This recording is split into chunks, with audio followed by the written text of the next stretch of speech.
what's happened in the last video. On a route! Oh yeah! And here is more, MrDudeManSir. I got news to finding Slavia at the square, so I went there without any doubts. Why exactly there? Because in the camp I predominantly met her there. But there wasn't a single soul near Genda's Haven. I stood there for a while looking at the monument, then headed to the library.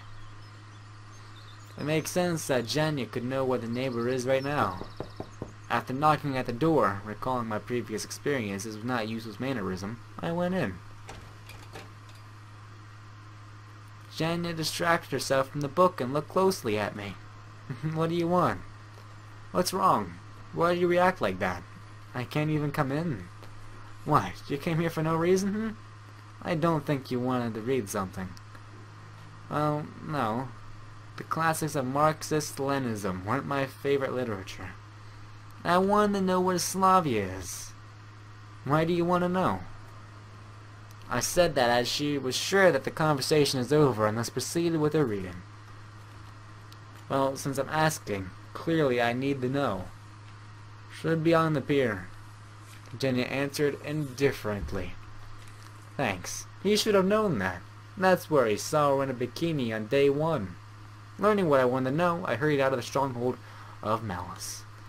Yes, Jenny had a tough spirit. At least I have issues understanding her. On the pier, some pioneers were pulling boats in the docks while others were running around with oars or ropes. After looking closely, I noticed Slavia, who sat quite far away, near the water. Cleaning up, I asked the most neutral question that came to my mind. Oh yeah. She answered without turning. Listen, I want to talk about Olyana? Well, yeah. Honestly speaking, I had no idea what to talk about. Slavia found us in the storage room, got it wrong, and told everything to the camp leader. Now it's not her concern anymore, if you think about it. On the other hand, it would be a waste of time to talk to Olga Dmitrievna now. Maybe I just subconsciously wanted to understand Slavia's reasoning to be able to absolve her somehow. So what did you say that day? What did you want to say? Well, Olyana got punished. Maybe she won't even leave with us. No wonder. I just wanted to explain to you that nothing special happened there. Frankly speaking, I don't know. I just had to report everything. So you did. Did you leave anyone better off? I mumbled to myself. Of course I'm not sure that it was right, I said confusedly. Well, what's done is done. Do you think it's possible to get Olyana freed from the house arrest? You're worrying about her too much. Slavia finally looked at me and smiled. Not about her. About justice. While I was a bit confused, I found the right answer. Well, you know I'm a camp leader. I do, that's for sure. Just wait, she'll calm down eventually. Yeah, I guess that was the best decision. Yeah, you're right. I stood near her in silence for some time. Slavia didn't seem eager to keep on talking. Still, there was some sense of incompleteness. But I faced the idea of a comfortable situation lasting several hours. I decided not to be a burden. Okay, I'll be going then. See ya. She smiled. In the middle of the square, I stopped to think. There's still a lot of time till departure, and I have nothing to do. Just yesterday, when it seemed like I was stuck here forever and had lots of time, even though there were actually very little, I felt the need to think and act faster. But now that I've got 5 hours left to leave this camp forever, I have not the slightest idea of how to spend them. I decided to visit Olyana. After all, even if she isn't allowed to leave her cabin, it doesn't mean I can't pay her a visit. I knocked gently. You're not welcome here. An angry voice sounded from behind the door. I pulled the handle anyways and entered. Hail, prisoner. Oh, it's you. Olyana said disappointedly. And what? Am I the only person who wasn't welcome here? I tried to smile. Why did you come here? Well, I thought you'd better be bored here all alone. I'm fine. Where is Alyssa? As you can see, she's not here. Come on, why are you so angry? In the morning you were in a much better mood. Angry? Me? Not me, that's for sure. You have nothing else to do, so you came here, right? Yeah, my bad. I sighed, what? Theatrically? And hung my head. Well, sit down then. I sat on the opposite bed. So, tell me something. Let's come up with a way to prove what we that we not get wrong. I did nothing wrong. Olyana corrected me. You seem to have nothing to do with it. Okay, let it be. But why? A tricky question. It feels like we swapped our roles. I was suggesting a stupid plan while she was the voice of reason. Well, because we did nothing wrong. What's the matter with you anyhow? I'll just stay grounded for a couple hours and that's it. We have to depart soon anyway. She flopped down the bed and stared at the ceiling. Well, sure, but... I tried hard to cheer her up, but it looks like I haven't even succeeded so far. Want to do something, maybe? It's lunchtime already. I took a glance at my watch. Well, yeah, right. Here's a job for you. Since I mustn't go well, go and bring me something to eat. Sir, yes, sir, Sergeant, ma'am. I saluted her and hurried out of the cabin. Recently, I started to think that finally something has clicked in Olyana's mind. Maybe the punishment had affected on her, or possibly it was something else. My attitude towards her has changed. Her wrongdoings used to make me feel nothing but irritation, but now there was also some understanding and sort of a sympathy. After all, I used to be a child too. Perhaps if one explained to her what is right and what is not, she might be able to avoid many mistakes. In the canteen, I had an argument with the cook who refused to give me a double serving. However, everyone in the camp already knew about Olyana being grounded, so eventually my powers of persuasion won out over my dietary standards. Soon I was sitting in Olyana's cabin and tucking away meatballs with potatoes. Just like a fast meal. What are you talking about? Well, every death row prisoner has the right to make a last wish. Thus my last wish is a lunch like this. To my surprise, the food was really delicious. What would your wish be? Well, to not be executed, of course. She laughed. You can't. Why? If you can wish for anything, well, you can, but within certain limits. That means it's not anything. Well, okay then, it's not anything. Then that's not interesting. Well, I believe being a death row prisoner is hardly meant to be interesting in the first place. I grinned through my teeth. I wouldn't know. I never went through that experience. But if you think about it, that's almost my situation. Oh, whoopsie. Okay. This camp is my cell. For several hours I stay under arrest and my face is uncertainty, just like I would after death. The only difference is that I have more options. If I wanted to attend lineup, then I'd do so. If not, then I didn't.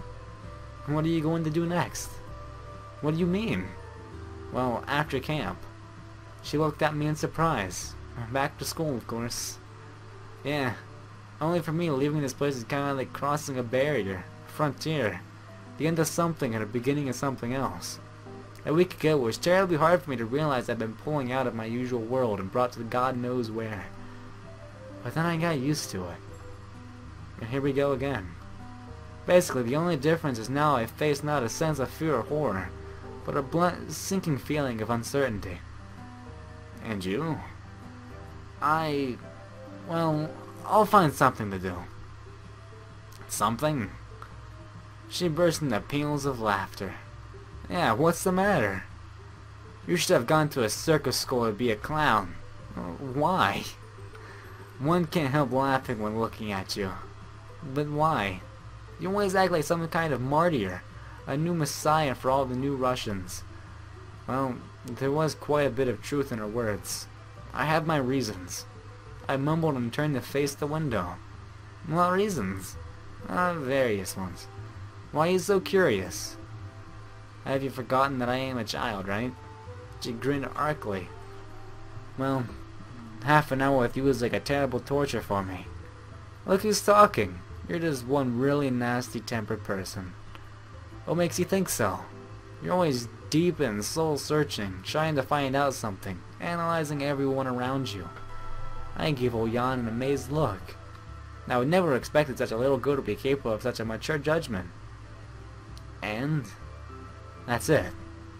At the very least, I know how to behave myself, and I don't end up being grounded. It's a matter of chance. She grinned. Yeah, sure. If last night... She stopped short. Last night what? Oh, nothing. No, you finished what you started. She just opened her mouth when steps were heard behind the door, and a second later, Olga Dmitrievna entered the room. Ah, there you are. That's even better. She seemed confused and lost for words. Well, I reconsidered this morning's incident. It's not like it became much clearer, but it doesn't seem like a big deal. So, Yana, you're officially not grounded anymore. Huzzah! If only you did that right from the start, I muttered. Did you say something? Oh, no, nothing.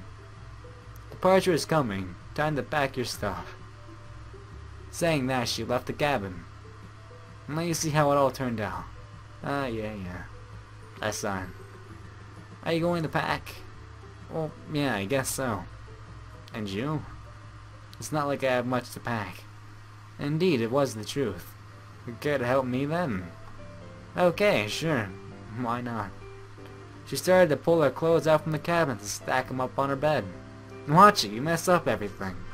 It's okay, I'll wash them at home. T-shirts, skirts, shorts, dresses, shoes, trainers, underwear. The pile of clothes was glowing and growing. You really brought all this stuff here on your own? Considering Olyana's constitution, it was hard to believe. Well, yes, of course. She laughed. Come on, give me a hand. We started to pack up the clothes into a big bag. I tried to pack things carefully at first, but then after realizing that it's pointless, I resorted to just stuffing everything in to make it all fit. At last, there were no more clothes on the bed, and even somehow managed to zip up the bag. So that's it. Yeah. I looked at the clock. It was about 40 minutes to the departure time. You know, it was fun. Meaning? Well, the last week was fun. Oh yeah. I said absent-mindedly. Don't you think so? Why? This sounded sort of insincere to me. Well, I must admit that I'm not exactly walking on air, yeah. But what didn't you like? And it's not that I can spit out everything at once. You see, a few moments were, how can I put it, a little unexpected. Why, you're so boring, said Olyana and turned away from me. Well, what did you expect from me? You sound like you got absolutely nothing to remember later. Well, yeah, there sure is plenty to remember, I gleamed. Yep, that's what I'm saying. She looked closely at me. That made me a bit uncomfortable. What now? And me? Will you remember me? Sure I will. Everyone. Everyone? And you most of all. I saluted, springing up to attention with my hand over my heart. That's better. However, do I really have something to remember about her? Yeah, we had a lot of adventures, but who is Olyana for me? Just a nosy kid from another reality. On second thoughts, do I really care that much about my situation now? From the very first moment I appeared here, everything changed tremendously. So right now I was just curious what's going to happen next. Sure, the unknown is not the most pleasant perspective, but I must admit that it's a breathtaking one. Whether I will return to my world or not is up to me and is not up to me anymore. It means that I did not have any choice. I have to adapt to the local living conditions. And one of these conditions was sitting in front of me, smiling broadly. You're not as silly as I first thought. Why'd you think I'm silly in the first place? She said in an offended tone. Just kidding. You and your jokes. Alright, it's time. Let's go. Olyana said happily and pointed at the bag. Yeah. I sorted her belongings. The weight almost made me bend in half. I was thankful for the fact that the bus stop was just a few hundred meters away. I shoved her stuff onto the bus, then hurried to get my own humble bit luggage. At the same time, all the pioneers were here. Everyone's here, began Olga Dmitrievna. You're leaving our camp today. I'd like to tell you something in parting. She was visibly nervous and desperately lost for words. I hope that you remember the time you spent here for a lifetime, and that you will only retain pleasant memories about Silvanok. I also hope that you became at least a little better, managed to learn something, and found new friends. Just come back next year. The camp leader turned away. It seemed she was trying to hold back her tears. I wasn't expecting you to get so emotional, but I completely agree with everything she said. Perhaps it was the first time that her words haven't just passed by my ears. Soon enough, everyone boarded the bus. I just took the last seat next to Ilyana. The first row was taken by Slavia and Jenna. Then, a little closer to us, Lena, Niku, Electronic, and Shirk were playing cards. Alyssa slouched in her seat alone 2 rows from us. There were no partner for her. It turned out a bit embarrassing for your neighbor. It's fine. You helped me get ready to brought my stuff here. I looked at her closely. It seems this little demon had changed her attitude towards me in a radical way. Could it be that I'm a friend to her? An odd word that seemed to have lots of meaning for me ages ago. I can't recall any of my acquaintances, when I still had them, who I could call friends. Maybe even back when I was in school. And now someone considers me a friend. Anyway, what does it all mean to me? I always felt more comfortable thinking about abstract stuff, distant perspectives and global matters than of simple, ordinary issues. And indeed, during all the time I've spent at this camp, I've managed to become close friends with Ilyana. She awakened these long-forgotten feelings in me. Because this is what it means to be buddies or friends. I smiled and tousled her hair gently. What's that for? She puffed her lips. Just because. Pervert. Will you marry me when I grow up? Sure. I'll hold you to that. Okie dokie. Let's go join them at cards. Why not? We gathered around the suitcase that was being used as a table. Soon Alyssa joined us. I was laughing a lot, cracking jokes, and just enjoying being in a state one usually calls happiness. A simple happiness. Here and now. Right now, this bunch of pioneers that I managed to befriend in this short week were 1,000,000 times more important to me than finding out how I became to this world, and how to get out of here. In the end, should I even bother trying to get back? It was getting dark. The game was long over, and the pioneers had returned to their seats. I had no idea how long it would take to get this district center. It seemed like an eternity. From beyond the bus windows, only pitch darkness was looking back at me. I was consuming the entire world, compressing to only the size of Icarus' cabin. Anyway, the surroundings were the least of my concerns now. I was enjoying the moment. It seemed that this reality is completely normal. It doesn't really matter how I got here if things turn out great. I became another person and met new friends. What are you thinking about? About life. And how's it going? Just awesome. Well, you ought to laugh quietly. I don't have a place to return to, so I can choose any path I want. Yeah, we will part ways soon, and I will probably never see most of them again, but we will stay friends forever. A pleasant warmth flowed through my entire body. I felt like a kid again.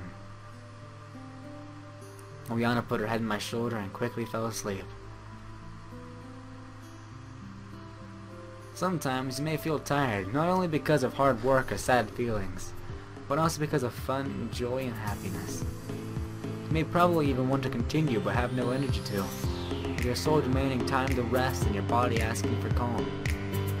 I fell asleep with a smile on my face.